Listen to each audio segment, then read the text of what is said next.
the tires this weekend as a new compound, first and only race of the season, they're going to be using it.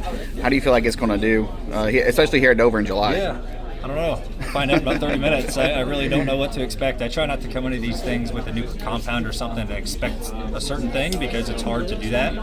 I just try to figure out all the information I can about it and then just go run it and see how it progresses, and hopefully, obviously, the racetrack is all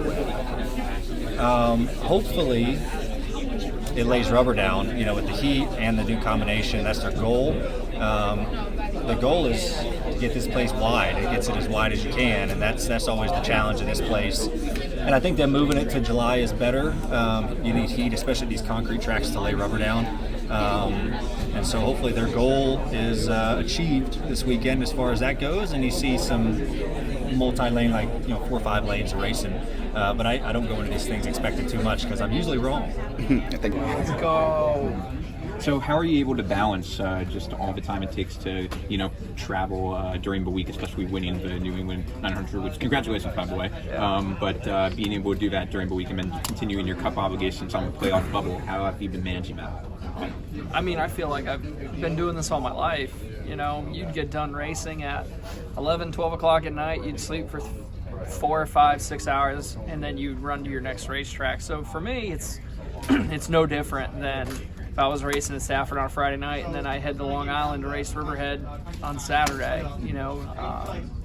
So that's the biggest thing. That's an event as a race car driver who grew up racing at Stafford Motor Speedway.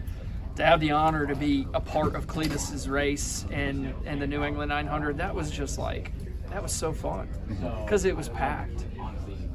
And that ranks up there. There's a handful of races that I can think of that bring the amount of energy that it did, and the Daytona 500 being number 1, but the New England 900, even though it's a fun time racing with a bunch of guys, and it's like racing with your friends in go-karts. Just the only difference is a Crown Vic. So had a lot of fun. And funny side note with Long Island Riverhead, I'm from Long Island, so I actually met you back in 2017, 2018 when you won the race there.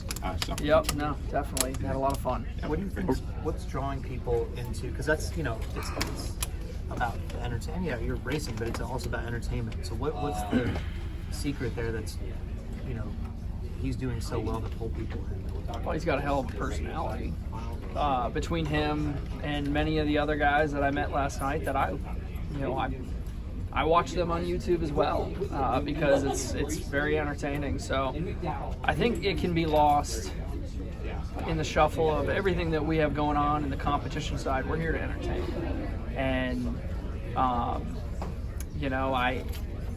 it was so different yesterday getting out of that car, whether I won or lost or whatever. Even during the race, I had the radio going, I was pressing the nitrous button, I had the air horns going. It was a blast. It's a different product, but it was fun to be a part of. So those guys, they know how to orchestrate an event, they know how to keep it moving. There really wasn't any downtime, and from what I saw, all the fans, they loved it. 8 of the last 9 Cup races, been top 15 in speed on the team. What's been clicking for you? Honestly, we've been super consistent. Last week would have, I felt like if that caution hadn't come out, would have been another top 10 or top 8 or whatever it would have been. We're right there. We're consistent. We're just we're gathering up to keep being better, and where we're consistently running top 5 and contending for wins. I think that's our next step, and I've been saying that for a couple weeks. And as a new team that has only been together for 20 races, Derek's done a phenomenal job, Jerry's done a phenomenal job, Brandon on the radio, every single guy at the track, in the shop, has been just pushing, and it's been great to be a part of. I'm very, very lucky to be racing with RFK, but as well as I feel like I'm working really hard to make sure we get those accomplishments. When you look at those last 6 regular season races, these are tracks that Over the course of your Cup career, you've struggled at. What will be that X factor in kind of keeping this momentum that you have going at this tracks? Yeah, I feel like we just have a really good baseline for us right now. I feel comfortable every time we unload, and on that you're just fine tuning, and you feel confident in your car when you drive it harder that it can take it. So I'm just gaining confidence, and I think that's a big thing. How are you and Derek's relationship? It's fun. It's a great time. It was honestly, it was like putting a puzzle piece together that's supposed to fit. Ryan, a couple questions. First, got to talk about, at home stretch to the playoffs, got to talk about the cut line, just 3 back to Bubba Wallace. So in your situation, how do you balance points racing versus going for the win? I just race every week that winning is the only thing that matters, and you aren't going to wreck yourself because of it. But if you go out and you run hard and you do all the things that you need to do right, it takes care of itself. So every week I focus on each and every week the same, and that's all I'm going to do. But I am excited about this week. This Castrol paint scheme was actually designed by Alyssa Thomas, so that was a pretty cool feature, and I think it looks awesome. All right, excellent. So new tire compound coming just this weekend for Dover. I know you haven't had a chance to get on track yet for practice or anything, but what have you heard about, and what are your expectations for it? Yeah, I don't know what to expect just yet. I would suspect that everything Goodyear's been doing this year has been super helpful as a driver, and I applaud them for making the changes they've been making and pushing to continue development, because it doesn't matter if you run a bit, whatever business you're in, or if you're in racing, if you're not continuing to move the needle and further develop, you fall behind. And I feel like Goodyear's just continuing to move that needle and make it better and better every week. Thank you, Ryan. Thank you. Joey, you're making your 600th start today at Dover. Your first Xfinity start was here. What has this place meant to you over across your career? How do you view Dover as a track in your 600 starts? Yeah, I guess to my career it's been pretty significant. You talk about my first Xfinity start back in 2008.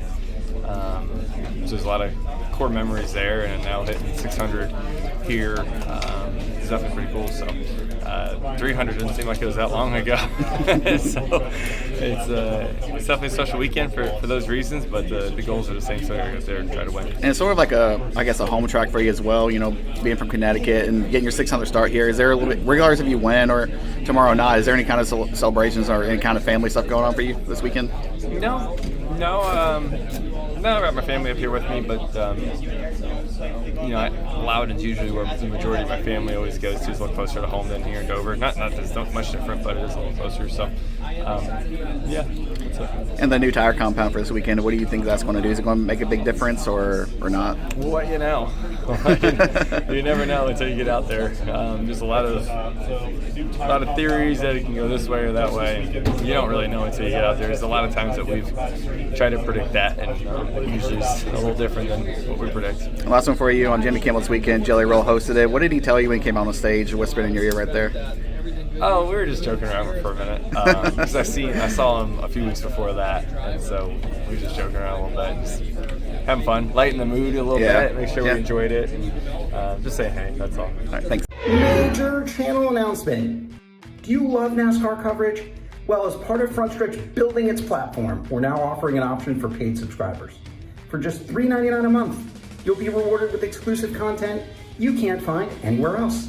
Beyond the cockpit interviews as soon as they drop. More of the pit road and bullpen weekend content that keeps you coming back to see the who's who of NASCAR explain all of their on and off track conduct. We'll even be doing some Where Are They Now pieces, taking a look at former drivers and owners that made an impact on the sport. Want more direct contact with your favorite Frontstretch reporters? No problem. We'll give you a chance to communicate directly with monthly Q&As. Your questions are what drives us to find answers. That's why we're here. The best seat at the track and the best view on the net for all of your quality motorsports coverage. Come take the green flag with us.